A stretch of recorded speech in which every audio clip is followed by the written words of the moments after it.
Hello, Faith Leader, and welcome to Breaktime. Today we are in Psalm 10:4 that says this: In his pride, the wicked man does not seek him.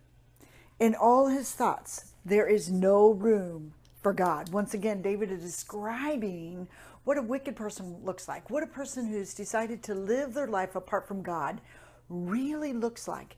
And he gives this great illustration. In his mind, there's no room for God.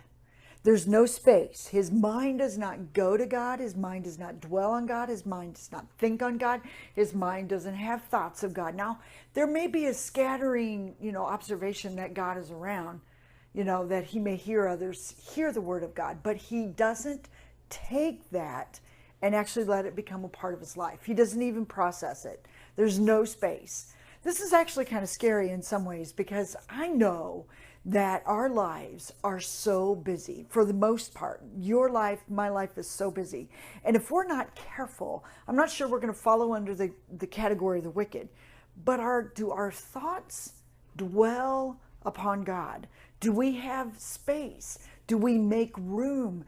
Do we allow our mind to be a place where God is alive, that God is living, that God is giving us advice, that God is giving us counsel, that God is giving us direction? We've created that space where we have allowed his word to become part of our everyday life. And that's kind of an observation in today's world, because Sunday, like I always go back to this, but Sunday's a great time to make that space. It's created that way. We have our Sabbath, we have our day that's set aside to worship, and even that's getting pushed aside. And if we're not careful, each day can become a day where the thoughts of God are being pushed out, because there's too much other things to think about. There's too many other things to process. And so if we're not careful, that can even happen to you and to me.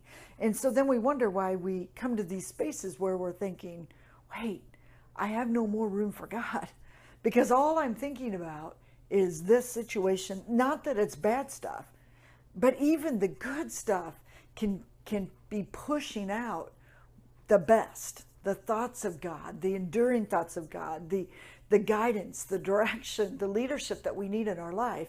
So this comes down to a simple question for you and me. Are you thinking about God?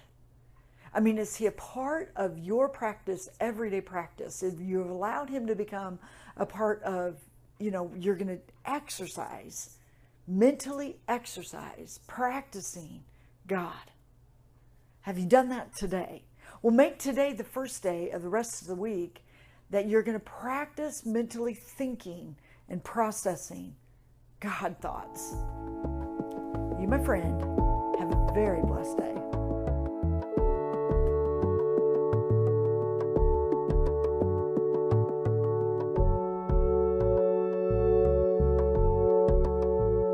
Well, my name is Sabra Dyas, and I'm the founder of Main Street Ministries, and I'm thrilled that you're watching these videos and being a part of allowing Main Street to minister to you. But know today that if you're in one of those places that you could use another listening ear, that you could use some prayer, that you could, maybe you just need someone else's eyes put on your situation, and you want to go to someone who's extremely confidential. That's us.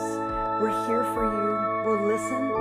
We may not have all the answers, but we can certainly point you in a direction, or maybe see something that you're missing, or maybe have some enlightenment or revelation that maybe God will speak to us. We want you to know that we're here for you.